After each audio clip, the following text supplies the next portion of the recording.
Tok, tok. Valdi merapikan jas kemudian membuka pintu kamar motel yang dibuatnya. Luciano terpana dengan penampilannya. Ia menatapnya dengan lekat, dia sudah siap. Bukannya 5 hari yang lalu dirinya menemuinya di hutan dekat danau. Ia memulai pertanyaan. Lihat, kamu sudah siap.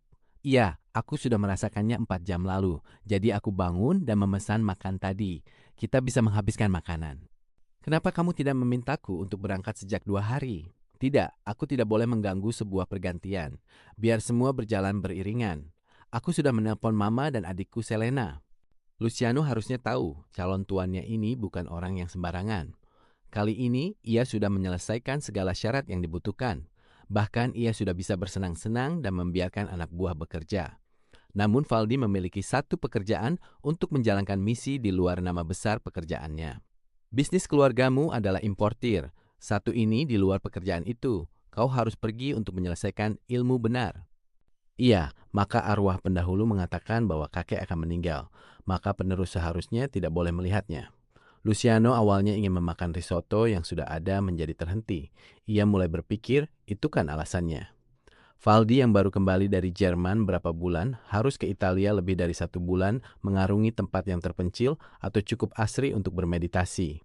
Jadi kamu melakukan meditasi untuk menyelesaikannya. Valdi menghela nafasnya. Berapa kali aku mengatakan, aku melakukan tapa berata, ku ada perbedaan yang mencolok. Aku sudah menjelaskannya, ucap Valdi dengan tegas. Luciano menganggukkan kepalanya. Ia merasa sedikit takut jika pembicaraan ini akan membuatnya keluar dari pekerjaan. Tenang, aku tidak akan memecatmu. Aku membutuhkan orang yang paham dengan proyek perusahaan di berbagai negara. Gila, ucap Luciano, sekarang lelaki itu tahu apa yang ada dalam pikiranku. Kali ini Luciano merasa kemampuan seperti ini dalam melakukan pekerjaan memiliki keuntungan, mampu menemukan orang yang mampu dipercaya. Setelah makan, mereka langsung merapikan barang-barang meski hanya satu ransel yang berujung ikatan seperti karungan.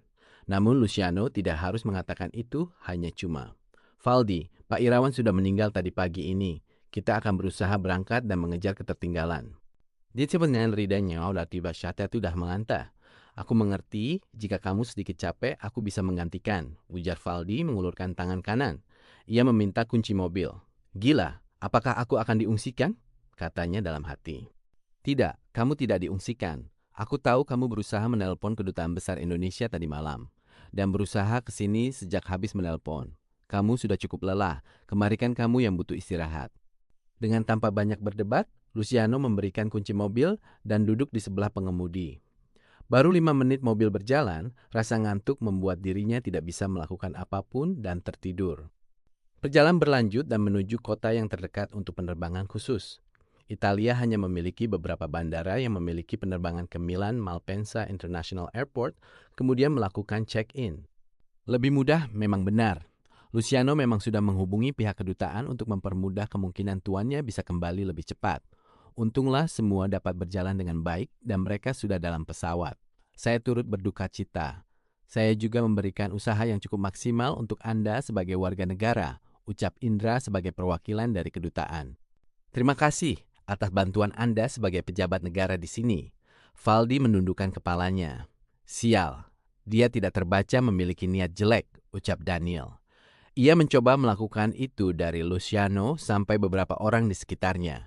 Mereka pun mendampingi Luciano dan Valdi hingga pesawat jet pribadi mereka siap untuk dinaiki.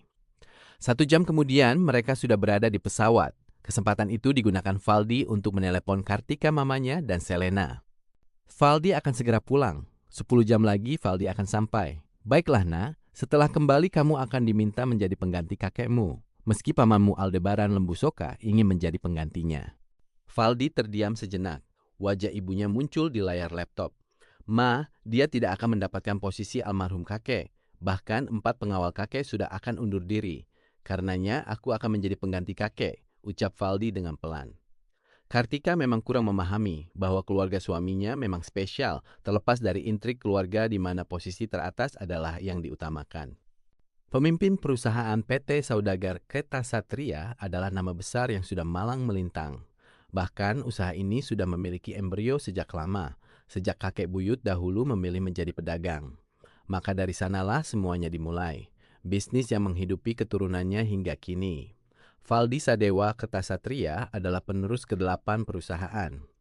Sedangkan pemimpin ke-17 dari Kertasatria yang mewarisi 8 lengan. Selama perjalanan, Luciano juga mengulang pembicaraan. Karena sebagai asisten dari direktur utama, bahkan tanpa Valdi sadari, kakeknya sudah meminta Luciano mendampingi Valdi. Luciano sudah bisa memprediksi bahwa Valdi yang dipilih karena kemampuan Valdi yang mumpuni dalam pekerjaan, terutama sebagai pengganti Irawan Jatra Kertasatria jika meninggal nantinya. Meski begitu, nama Valdi bukan muncul pertama kali. Aldebaran dan Kartika muncul bersama beberapa nama lainnya, yaitu keponakan Irawan.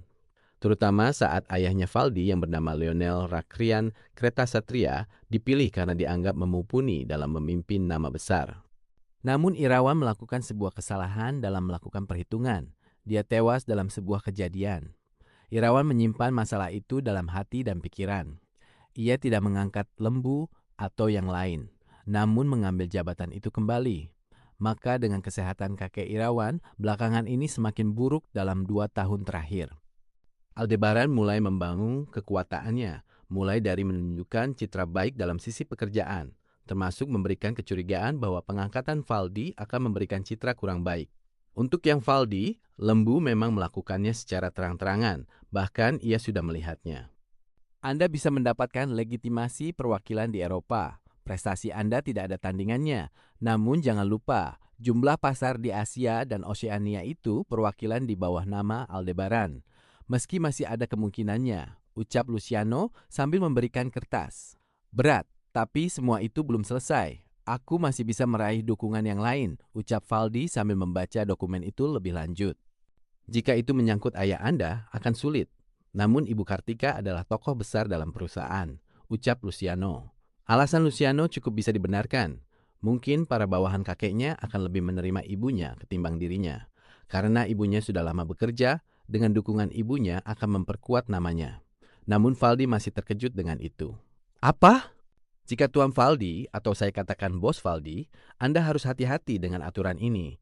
Ini adalah sebuah esai dari ahli hukum dan berita tentang perusahaan dan keluarga. Valdi terkejut dengan berita yang baru saja dikatakan Luciano. Kamu kenapa tidak memberitahu sejak kemarin? Tegas Valdi, semakin sulit untuk mendapatkan apa yang menjadi haknya karena situasi ini. Apa yang sebenarnya terjadi? Tentu karena perusahaan kita adalah perusahaan besar.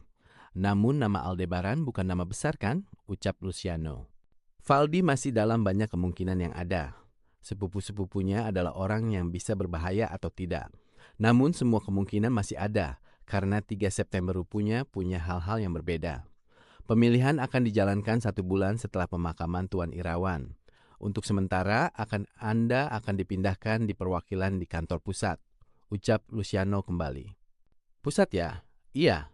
Itu ada untungnya, aku bisa memantau Paman Aldebaran, sampai di mana ia bermain bersama kroni-kroninya, ucap Valdi. Itu ada orang yang menyukai uang, namun kamu bisa mendapatkan orang dari kemampuan kamu ini. Ini adalah hal adil, ucap Luciano. Adil? Ucap Valdi lagi.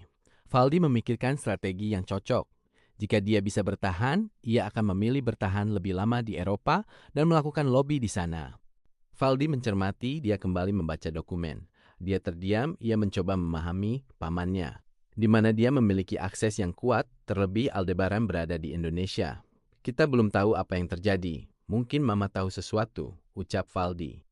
Luciano pun terdiam, namun karena ucapan Valdi adalah benar, dalam situasi sekarang karena perusahaan akan menjadi menyulitkan jika Luciano bertanya pada orang-orang yang ada di Indonesia. Pembicaraan perusahaan pun menjadi kurang bisa mengamankan.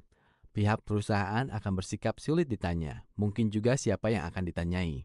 Namun jika Aldebaran ke UK menggunakan jajak pendapat akan menyulitkan bagi Valdi sendiri, karena pengaruh Valdi di Indonesia tidak sebesar pengaruh dirinya setelah dia mesti membantu perusahaan di Eropa. Awalnya ia merasa pamannya mampu dan didukung oleh semua bawahan dan dia melihat pamannya cukup handal. Namun lambat laun keyakinan itu mulai turun menjadi rasa benci dan tidak percaya dengan kemampuan paman. Aldebaran selalu menggampangkan dan menyimpan rasa lebih unggul meski kenyataannya tidak. Ia pernah melihat pamannya melobi seorang pejabat dengan uang. Suara pun dia dapatkan. Dengan memikirkan itu, Aldebaran bisa mendapatkan posisi teratas. Luciano mencoba memikirkan sesuatu. Sebuah ide muncul di kepalanya. Valdi, ya, kamu bisa menggunakannya kan? Menggunakan apa? Tidak bisa. Aku tidak pernah mempelajarinya. Ilmu sejenis itu tidak ada dalam tubuhku dan tetua yang lain, ujar Valdi. Luciano akhirnya mengetahui bahwa kekurangan Aldebaran adalah dia bukan penerus yang memiliki kemampuan yang menjaga keluarga. Tapi kamu tahu ilmu itu ada. Pasti kamu mengetahuinya. Situasinya semakin mendesak. Mari pikirkan untuk langkah ini. Valdi memikirkan kembali perkataan Luciano. 12 jam bisa dimaksimalkan dengan baik dengan hal yang lain sebetulnya. Ketimbang ini, ia mungkin bisa mencari tahu tentang detail masalah ini, tapi akan memiliki kerunyaman masing-masing. Tidak, yakinlah untuk bermain bersih. Kita akan memperkecil menggunakan kekuatan untuk keluarga. Luciano terdiam. Ia kini mengobrol yang lain, berusaha melupakan situasi setelah pemakaman yang akan dimulainya intrik. Sebagai orang diminta menemani Valdi, dia memang merekomendasikan Valdi, karena baru dari Valdi mengetahui beberapa situasi persaingan tidak bisa dijelaskan dengan nalar umum. Ia melihat sendiri bagaimana gagak atau ular pernah langsung menyerang Valdi, padahal tidak memiliki alasan yang masuk akal.